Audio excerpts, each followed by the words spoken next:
Pole महा exit poll आणि त्याचे एक धक्कादायक निकाल आणि नम्रता आपण आता पाहणार आहोत नुसती टाईट फाईट नाही ट्रिपल फाईट की जिथे 3 जणांमुळे आहे ती टाईट फाईट आणखी ट्रिपल टाईट फाईट झालेली आहेत असे मतदारसंघ आपण पाहणार आहोत। सुरुवात करतोय बुलढाण्यापासून पाहूया ट्रिपल फाईट बुलढाण्यामधली।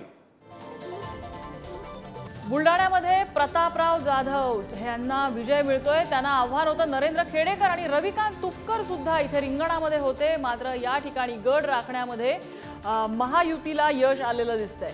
प्रतापराव जाधव या ठिकाणी आपला गड राखणार आहेत। बुलढाण्यामधली ही अतिशय टफ फाईट। पुढची फाईट बघूया आपण भिवंडीतली टफ फाईट। भिवंडीचा सुद्धा मतदारसंघ तसाच होता। इथे कपिल पाटील भाजपची जागा आपली राखतायत। सुरेश म्हात्रे म्हणजे बाळ्या मामा म्हात्रे यांचं आव्हान होतं असं मानलं जात होतं, मात्र ही ट्रिपल फाईट आहे, ही टफ फाईट आहे। हरला असला तरी फरक फार कमी असणार आहेत आणि निलेश सांबरे हे वंचिततर्फे तिथे उभे होते, मात्र कपिल पाटील जागा राखताना दिसत आहेत। भिवंडी शिर्डीमध्ये जाऊयात। हा सुद्धा तितकाच इंटरेस्टिंग मतदारसंघ, मागासवर्गीयांसाठी राखीव मतदारसंघ। सदाशिव लोखंडे शिवसेना विद्यमान खासदार आहेत इथले, त्यांच्याबद्दल खरं तर नाराजी होती, मात्र तरीही ते हा मतदारसंघ आपला गड राखतायत। भाऊसाहेब वागचौरेंचं त्यांना आव्हान होतं आणि उत्कर्ष रूपवते या ठिकाणी वंचितकडनं रिंगणात होत्या, मात्र तरीही आपली जागा राखण्यामध्ये आणि उत्कर्ष रूपवते यांनी एक नाव आव्हान असेल नसेल पण किमान नाव केलं होतं की या लढतायत। उत्कर्ष रूपवते नाव ऐकायला येत होतं, मात्र तसं झालेलं दिसत नाही। या 3 जागांबद्दल पहिल्यांदा आपण नम्रता चर्चा सुरू करूया। आपल्या सोबत आहेत विविध प्रवक्ते आणि नेते। आपण पहिल्यांदा जाणार आहोत बोंडे यांच्याकडे। आपण शिंदे ठाकरेंच्या शिवसेनेला शिर्डीमध्ये धक्का बसण्याची शक्यता आहे। शिवसेना निवडून येते, मात्र शिवसेना म्हणजे ठाकरेंची नव्हे शिंदेंची। आपल्यासोबत मान्यवर आहेत। मी पहिल्यांदा सुरुवात करतो सचिन परब यांच्यापासून। सचिनजी, हा याच्या तिन्ही लढती आता आपण चर्चेत आणल्या, त्याच्यापैकी 2 जागा या वंचितच्या जागा आहेत। वंचित खरं तर कुठेच या वेळेला स्पर्धेत नसल्याचं आपल्याला दिसत होतं। म्हणजे ह्या ट्रिपल लढतींमध्ये कदाचित अकोलाही असू शकेल की जिकडे वंचितची आपण चर्चा करू शकतो।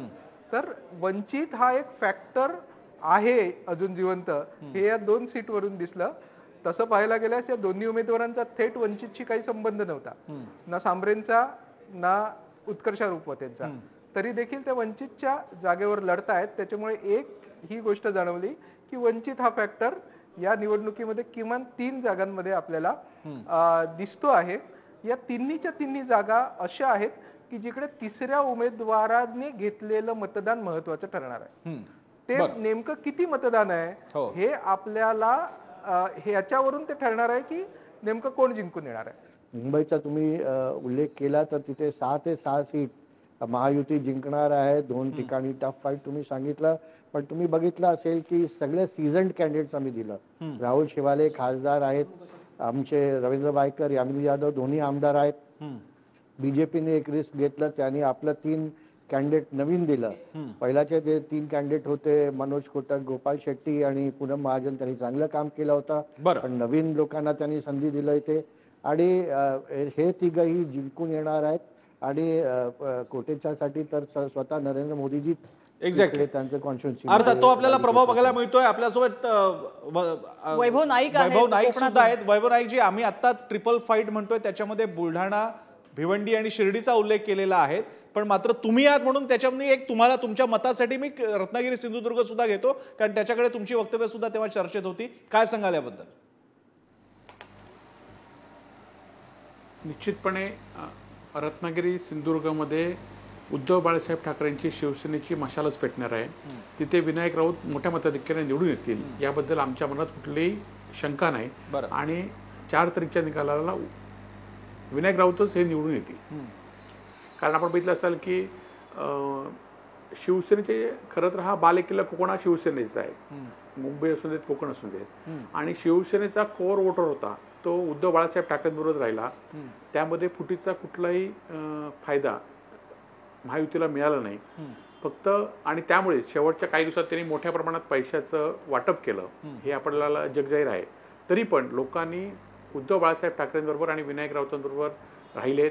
महाविकास आघाडी म्हणून आम्ही एकत्र तिन्ही पक्षांनी चांगलं काम केलं आणि महायुतीतला एका घटक पक्षाच्या काही नेत्यांनी सुद्धा आम्हाला त्यावेळी मदत केलेली आहे। हे पण या मतदारसंघातील विजयाचं मुख्य कारण होईल। पुढच्या आपण काही ट्रिपल फाईट विद्याताईंची कडून खास करून आपल्याला भिवंडीच्या जागेबद्दल विचारलं पाहिजे. विद्याताई. नाही, भिवंडीला मला असं वाटतं बाळू मामा यांनी खूप चांगली फाईट दिली होती.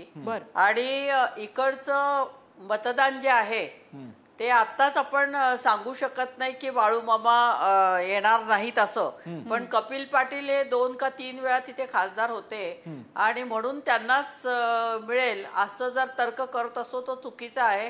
कारण बाळू मामांना त्यांच्या मतदारसंघामध्ये खूप चांगल्या प्रकारे पाठिंबा मिळताना दिसत होता आणि अल्पसंख्याकांची जी मतं आहेत ती पण तिकडे मोठ्या प्रमाणात होती. त्यांच्या समाजाचे वोट्स होते ते पण होते.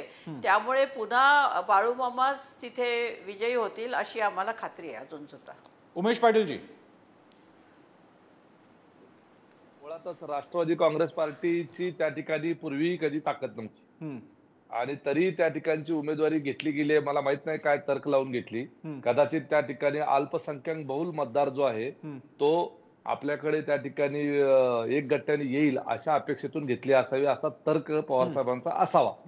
परंतु त्या ठिकाणी आपण एक लक्षात घेतलं पाहिजे की कपिल पाटील यांच्या विरोधातली मतं जी आहेत ती विरोधातली मतं जी आहेत ती एक गट्टा कुणाला तरी मिळण्याच्या ऐवजी ती दोघांमध्ये विभागली जाणार आणि ती दोघांमध्ये विभागल्या गेल्यानंतर तिथं आगरी विरुद्ध कुणबी हा ठाणे जिल्ह्यामध्ये त्या परिसरामध्ये त्या ठिकाणी तसा प्रकार आहेच तिथं. परंतु जी मतं कपिल पाटील यांच्या विरोधामध्ये थेट बाळामामांना मिळायची त्याच्यामध्ये विभागणी होऊन ती काही मतं सामरेंकडे पण जाणार आहेत. त्याच्यामुळं कदाचित त्या ठिकाणी कपिल पाटील यांचा विजयाचा मार्ग सुकर झाला असावा. तिथं किसन कथोरेंचाही काही इश्यू होता त्यांच्या मतदारसंघामध्ये, परंतु तो इश्यू त्या ठिकाणी देवेंद्र फडणवीस यांनी जातीनं लक्ष घालून तो सॉल्व्ह केल्याचं दिसलं. परंतु मतदारांमध्ये तिथं काही प्रमाणात नाराजी होती हे देखील मान्य केलं पाहिजे. पण तिथला फॅक्टर जो आहे तो कपिल पाटील यांच्या विरोधातली मतं जी आहेत ती विभागली गेलेली आहेत.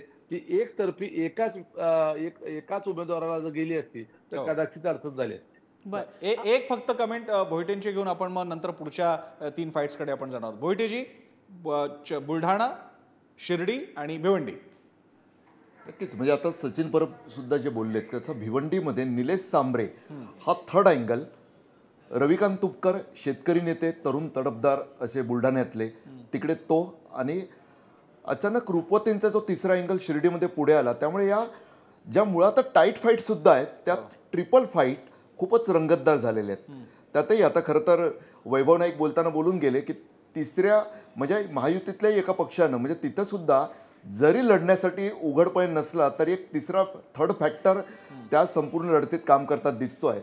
भिवंडीच्या बाबतीत फक्त एवढंच मी सांगेन की तिथं किसन कथोरे म्हणजे जे निकालाच्या आधी म्हणजे निवडणुकीच्या दरम्यान मतदानाच्या दिवशी आणि नंतर सुद्धा जो वाद आता निकालाच्या आधीच रंगतोय तो आहे महायुतीतलाच वाद, एकाच पक्षातला वाद, खरं तर आमदार आणि खासदारामधला वाद, कपिल पाटील आणि किसन कथोरेमधला, की कार्यक्रम कोणी कुणाचा केला आणि त्यावरही बरंच काही ठरणार आहे. कुणबी समाज हा तिथं आगरी समाजापेक्षाही जास्त असल्याचं सांगितलं जातं आणि भिवंडीतला जो मुसलमान मतदार आहे ना प्रसन्न, शेवटी स्ट्रॅटेजिक वोटिंग हे मुसलमान समाजाकडून यावेळी झालेलं आहे. अँटी मोदी, भाजप विरोधी, कोण प्रबळ हे त्या समाजाला भिवंडीतल्या पॉवरलूम व्यवसायातला वाटलं असेल त्यावर बरंच काही या मतदारसंघाचं प्रत्यक्षातलं निकाल ठरणार आहे. सुरुवातीला बघूया नाशिकमध्ये तिरंगी चित्र होतं. आपण हेमंत गोडसे यांचं वेळोवेळी झालेलं शक्ती प्रदर्शन, तिकिटासाठीचा त्यांचा संघर्ष बघितला आणि अखेरीस त्यांना शेवटच्या टप्प्यामध्ये अगदी तिकीट मिळालेलं होतं. मात्र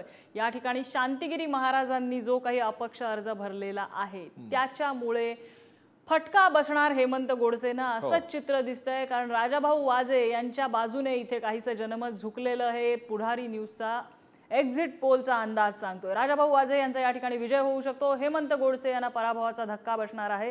2 वेळा खासदार राहिलेत हेमंत गोडसे या ठिकाणी. आपल्याला कृष्णा हेगडेंचं मत यावर घेतलंच पाहिजे. कृष्णा हेगडेजी, या सीटबाबत विशेषतः चर्चा झाली होती की शिंदेंनी उमेदवारी देताना त्यांचा अंदाज चुकला. म्हणजे शांतिगिरी महाराजांच्या बंडखोरीपेक्षा गोडसेंची नाराजी परवडली असती असा काहीसा कयास बांधला जात होता आणि आता चित्र तसंच दिसतंय. मला नाही वाटत हेमंत गोडसे जी आमचे 3 वेळचे खासदार आहेत तेच जिंकणार आहेत आणि भारी मताने ते जिंकणार आहेत. दुसरं तुम्ही जे सांगितलं की जिथे मुस्लिम वोट जे आहे भिवंडीमध्ये आणि दुसऱ्या ठिकाणी ते उद्धवजीला पडले, तर मी असं सांगू शकतो की राम मंदिर आणि ते सगळं जे अँटी सनातन अँटी हिंदू जे भाष्य UPAने केलं, इंडी गठबंधननी केलं, त्यातमध्ये जे अंडर करंट होता, त्यातमध्ये जे पूर्ण हिंदू वोट आहे, स्पेशली तुम्ही बघितलं गेलं तर साऊथ इंडियामध्ये जे आहे BJP चांगलं प्रदर्शन केलं. जे इंडिया अलायन्स आहे ज्यांना जास्त वोट सीट भेटायचं होतं त्यांना भेटलं नाही. Central India, waste India, north India आणि नॉर्थ ईस्ट इंडियामध्ये BJPने बाजी मारली आणि BJPचा आता 370 तर आहेच स्वतःचा आणि अबकी बार 400 पार हे पण होणार आहे, त्यातमध्ये काय शंका नाही. वैभव नाईकजी, इथे राजाभाऊ वाजे यांचा जर विजय होणार असेल तर क्रेडिट कुणाला देणार? शांतिगिरी महाराजांना देणार का?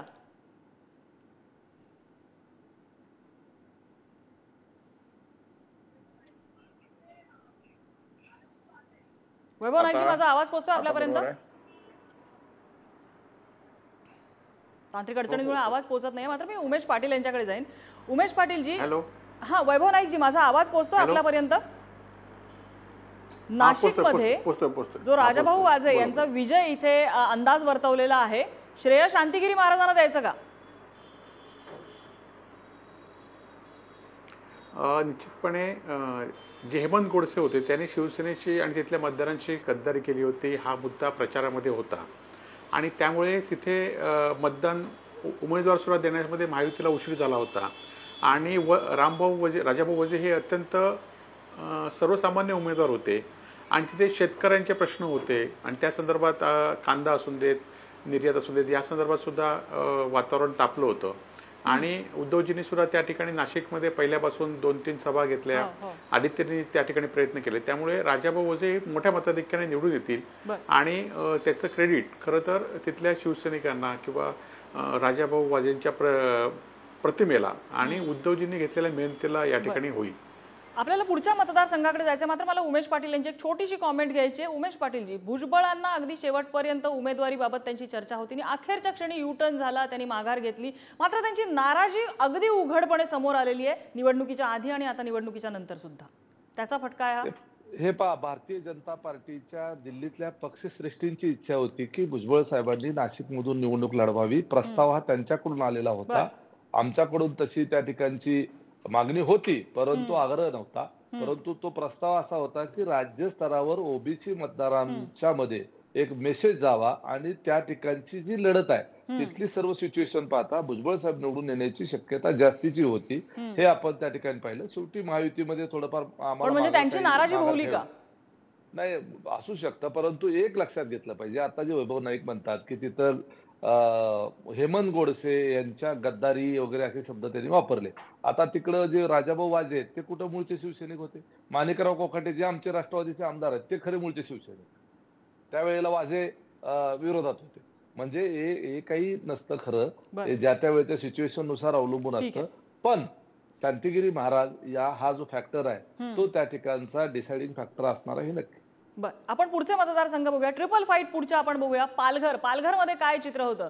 पालघरमध्ये या ठिकाणी बरेच जण इंटरेस्टेड होते, मात्र तिथे हेमंत सावरा यांना भाजपने उमेदवारी दिली आणि त्यांच्या विजयाची शक्यता इथे जास्त दिसतेय. त्यांच्या विरोधात ठाकरेंच्या शिवसेनेच्या भारती कांबडी होत्या आणि त्याचबरोबर राजेश पाटील होते बहुजन विकास आघाडीचे, मात्र त्यांचा पराभव होताना दिसतोय आणि हेमंत सावरा यांचा विजय होताना दिसतोय. आपण पुढची ट्रिपल फाईट आहे अकोल्यामधली. अकोल्यामध्ये भाजपने अनुप धोत्रे यांना रिंगणात उतरवलेलं होतं आणि त्यांचा विजय होताना दिसतोय. त्यांच्या विरोधात प्रकाश आंबेडकर आणि काँग्रेसचे अभय पाटील सुद्धा होते, मात्र त्यांना काही हा गड भाजपकडनं घेता आलेला नाहीये. आणि हातकणंगलेमध्ये सुद्धा हातकणंगलेचं चित्र काय आहे ते सुद्धा बघूया. स्वाभिमानीचे इथे एक मोठं आव्हान होतं, मात्र ते आव्हान कदाचित धैर्यशील माने मोडू शकतात, कारण त्यांचा शिंदेच्या शिवसेनेचे ते विद्यमान खासदार आहेत आणि त्यांचा विजय होताना दिसतोय. सत्यजित पाटील शिवसेना ठाकरे गटाचे आणि राजू शेट्टी या दोघांनाही इथे पराभवाची धूळ त्यांनी चारलेली दिसतेय. आपण सचिन परब यांच्याकडे जाऊया. सचिनजी, ह्या फाईट्स जर आपण एकूण लक्षात घेतल्या तर ह्या ट्रिपल फाईट्स पैकी टफ फाईट कोणती दिसते? नाही, मला या तिन्ही फाईट पैकी पालघरची फाईट ही सगळ्यात टफ फाईट दिसते आहे, कारण तिथे तिन्ही उमेदवार हे तुल्यबळ आहेत असं वाटतं. म्हणजे इतर ठिकाणी असं होतंय की तिसरा एक उमेदवार कुठेतरी कमी पडतोय असं होतं. मात्र इथलं बविया, महाविकास आघाडी आणि महायुती हे तिन्हीच्या तिन्ही उमेदवार हे ताकदीने मैदानामध्ये उतरलेले होते. त्याच्यामुळे इथली फाईट ही सगळ्यात टफ फाईट होती असं मला वाटतं. इथे कोण कोणाची मतं खाईल याच्यावर ही फाईट अवलंबून नव्हती, तर कोण कोणाची मतं राखतो आहे, आपली मूळ मतं जी आहेत ती बविया राखत आहे की भाजप राखत आहे की ठाकरेंची शिवसेना राखत आहे. यांनी जर आपापला कोर जर मोठ्या प्रमाणात आपल्याकडे राखला असेल तर तिथे तो उमेदवार जिंकून येईल अशी परिस्थिती आहे. त्याच्यामुळे वोट कटुआ असं ज्याला म्हटलं जातं, कारण एखाद्याची वोट खाणारे हा जो गोष्ट इतर ठिकाणी आहे ती मात्र इथे होताना दिसत नाहीये असं मला वाटतं. इतर ज्या दोन्ही फाईट आहेत त्या देखील तितक्याच इंटरेस्टिंग फाईट असणार आहेत, कारण तिथे असणारे तिसरे जे उमेदवार आहेत ते तिन्ही हेवी वेट उमेदवार आहेत. म्हणजे राजू शेट्टी असतील किंवा प्रकाश आंबेडकर असतील, ही फार मोठी नावं आहेत आणि त्यामुळे त्या फाईटना एक वेगळं ग्लॅमर आलेलं आहे. त्याच्यामुळे आपण इथे कोणी मोठा उमेदवार नाही आणि इथे मोठे उमेदवार आहेत त्याची तुलना जरी केली तरी देखील माझ्यासाठी ही सीट, पालघरची सीट जास्त टफ फाईट होती असं मला वाटतं. ती तशी दुर्लक्षित सीट आहे तरी देखील मला ती सीट फार महत्वाची वाटते एकूण राज्याचं आकलन करण्याच्या दृष्टीने.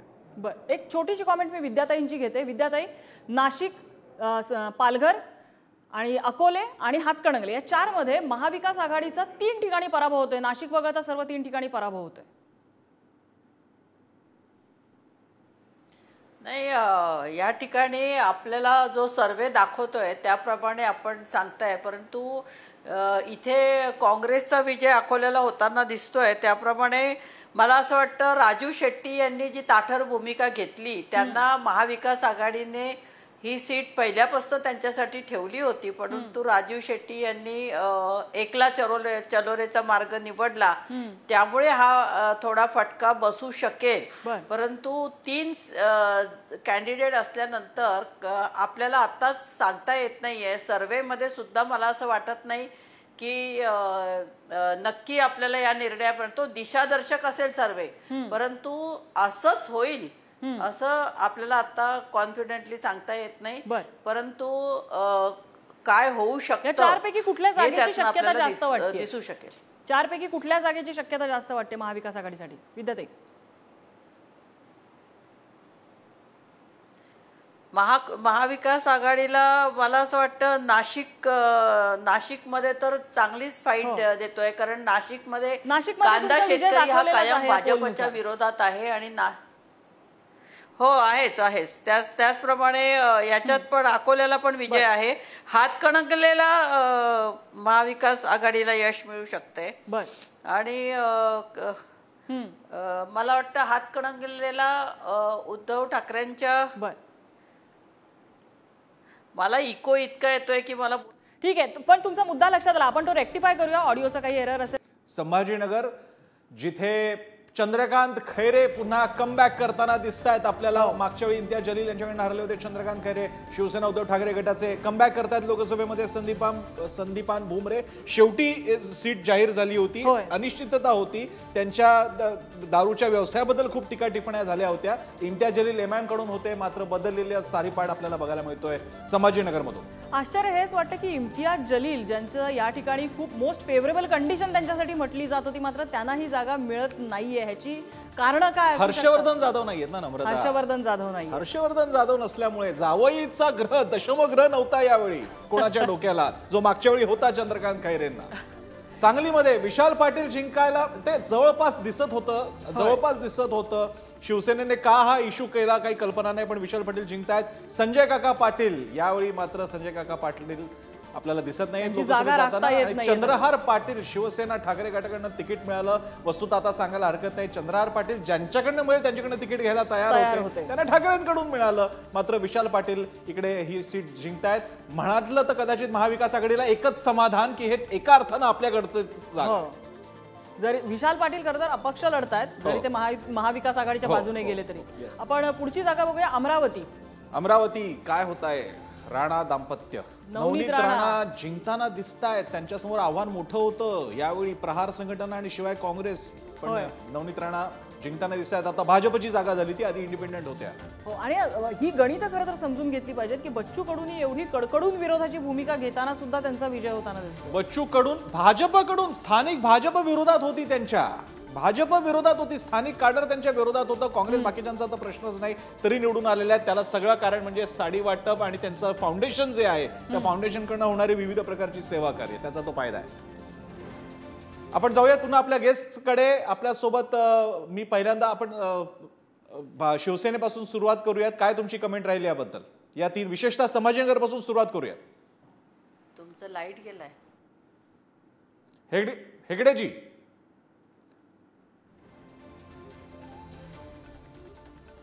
दुसरा म्हणजे जे सांगलीच्या तुम्ही सीटचा उल्लेख केला, तिथे जे विशाल पाटील आणि जे कॉन्ट्रोवर्सी झालं ते सीटमध्ये, ते असेंब्ली इलेक्शनला खूप इफेक्ट करणार आहे.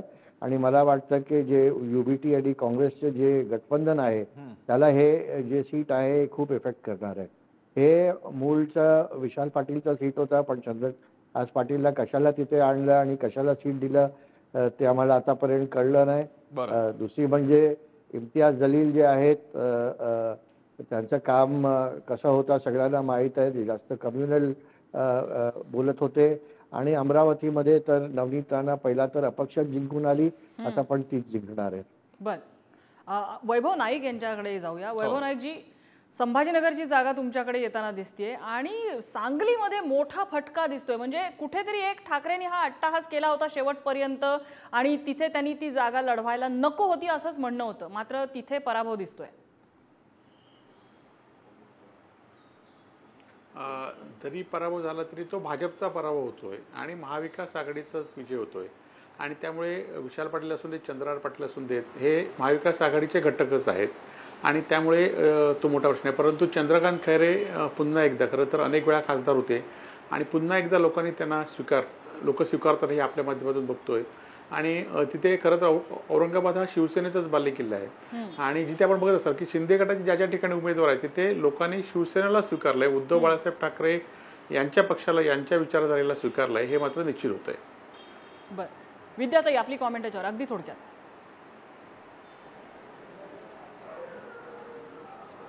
तुम्ही सांगताय नवनीत राणा जिंकू शकतील, तिथे शक्यता थोडी मला अजूनही कमी वाटतेय.